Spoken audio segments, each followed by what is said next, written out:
Welcome to my channel, ketomealsandrecipes.com. In today's video, I'm going to be using pistachios because they are one of my favorite nuts, and I think they add a lot of flavor and texture to recipes, such as my pistachio stuffed pork tenderloin with roasted garlic gravy. This may sound like a complicated or intimidating recipe, but I assure you it's a rather quick and easy recipe to put together.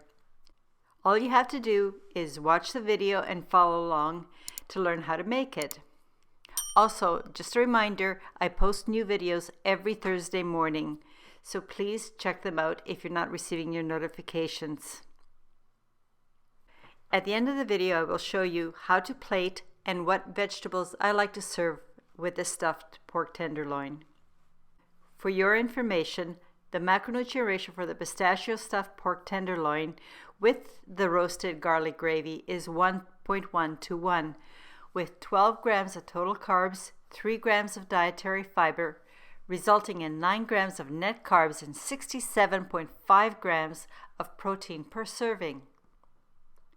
In order to make it easier to follow along and for you to understand how to make this recipe, I'm going to divide it into 3 separate parts, beginning with the preparation of the pork tenderloin. I first pat dry the tenderloin so that it will be easier to cut off the silver skin. And for that, all you have to do is insert a sharp knife underneath the white skin and glide the knife under the skin. It comes off quite easily. And then repeat until you have removed all of the silver skin, even the little bits. Next, butterfly cut the tenderloin. I begin by making a cut of about 1 inch or 2.5 centimeters deep and rolling and cutting it to maintain that thickness. Once I've completely cut and unrolled the tenderloin, I place the tenderloin on a sheet of cling wrap and then place a second sheet of cling wrap on top. I'm going to use a meat hammer or mallet to gently pound the meat to an even thickness of about 1/2 inch or 1.25 centimeters thick.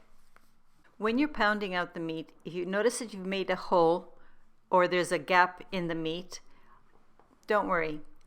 Take one of the end trimmings and pound it a bit more and then place it over the area where you have the hole or gap and use it as a patch. And you do this so that when you add the stuffing, it won't leak out. Next, using a pastry brush, spread the mustard over the entire top surface of this flattened tenderloin, and then set it aside while you prepare the stuffing, which is step 2. I bought a bag of pre-cleaned and dry roasted pistachios because I find it quite a lot of work to shell them and then hand roast them. And there's 2 ways you can cut them into the right size pieces, either using a knife and cutting them a few at a time, or you can use your meat hammer to give them a light tap. Use either of these methods to create large pieces. I do not recommend using a food processor, and that's because you will get uneven and many too small pieces and powder when you use a food processor, and that's not what we want for this recipe. You really do want the larger chunks of pistachio because it will provide a much nicer texture. When you have chopped up all of your pistachios, transfer them to a large mixing bowl, to which you also add your grated Parmesan, your fine ricotta. You don't have to drain it. Sprinkle the sage powder into the bowl. Add the finely ground salt, the black pepper, your garlic powder. I'm going to use fresh basil leaves for best flavor, so roll them up into a tube and then give them a rough chop.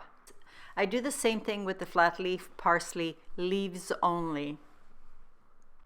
In this recipe, I prefer to use fresh herbs because they add a lot of flavor and the freshness will come through in the stuffing. Having done that, just drop the herbs into the bowl with the other stuffing ingredients. Toss and mix well until everything is a nice homogeneous mixture.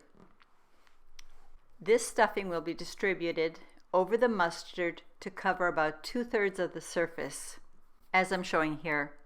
To help you roll it up better, I'm going to use the bottom sheet of the cling wrap as a guide to help tightly roll into a long tube along the length. Also, as you're rolling, do tuck the ends into the center of the roll This will help to keep the stuffing in and seal everything nicely. And then set that aside for a moment. Using the other sheet of cling wrap, I'm going to create the layer of bacon. And all you have to do is place each strip of bacon so that it slightly overlaps the previous strip. Also use medium thickness bacon because you'll get a little less shrinkage and a nicer finished product. Then transfer the pork tenderloin seam side down into the center of the bacon and wrap the bacon around the pork tenderloin, overlapping the bacon at its seam. Then place a sheet of parchment onto a wide-rimmed baking sheet. Spread 1 tablespoon of bacon fat, tallow, or lard over the parchment. Then place the bacon-wrapped pork loin, bacon seam side down, onto the parchment.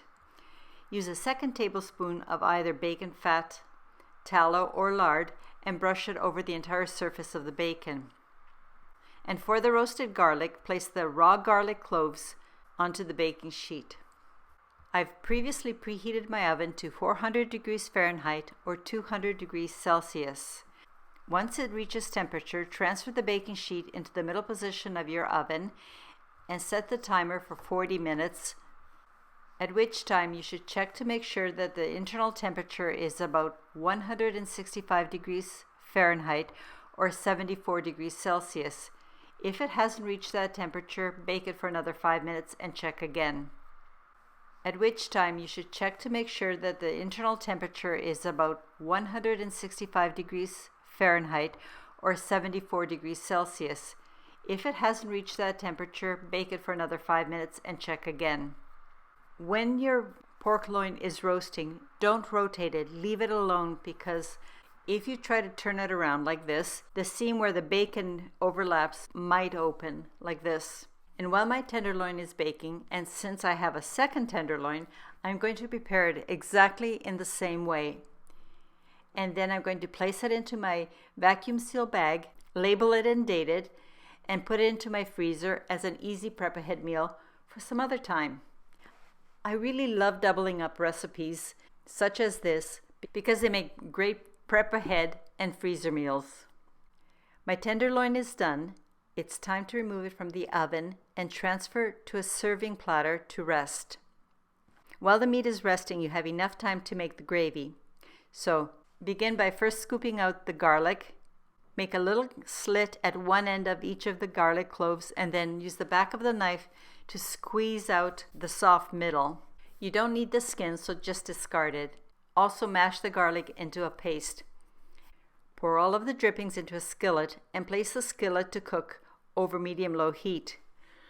Add the butter, and when the butter has melted, pour in your chicken bone broth and sprinkle the thyme powder. Add the parsley, black pepper, salt, white vinegar, and your roasted mashed garlic.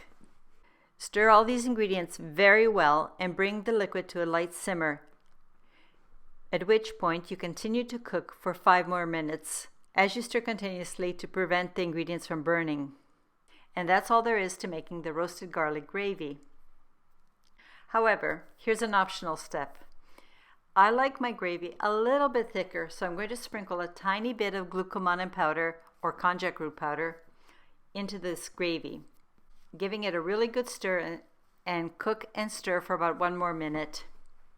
If you're wondering if you can substitute with xanthan gum or gura gum or whatever other thickener you may want to use, I highly discourage that because xanthan gum and these other thickeners will create kind of a slimy or greasy texture to the gravy, whereas the glucomannan will give you a nice smooth velvety texture that is very close to the sort of texture you would get if you use tapioca or cornstarch, but without the carbs.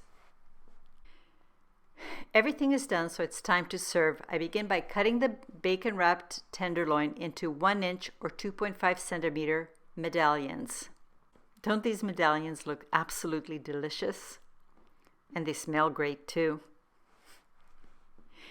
Plate these medallions onto your serving dish and pour some of the roasted garlic over the medallions. Reserve the rest for individual servings. Although the tenderloin is nice when reheated, the best flavor is when the pistachio stuffed medallions of pork are served warm and freshly made. To complete the meal for my family, I serve these medallions with a few slices of fresh English cucumber, just raw with no dressing, and a few slices of roasted butternut squash. This is what I would serve, but what would you serve as a side dish with this meal? I'd like to thank you for taking the time to watch my video. I really appreciate it. I hope you come back next Thursday when I post my next video. In the meanwhile, I wish for you a very happy and healthy day. Cheers!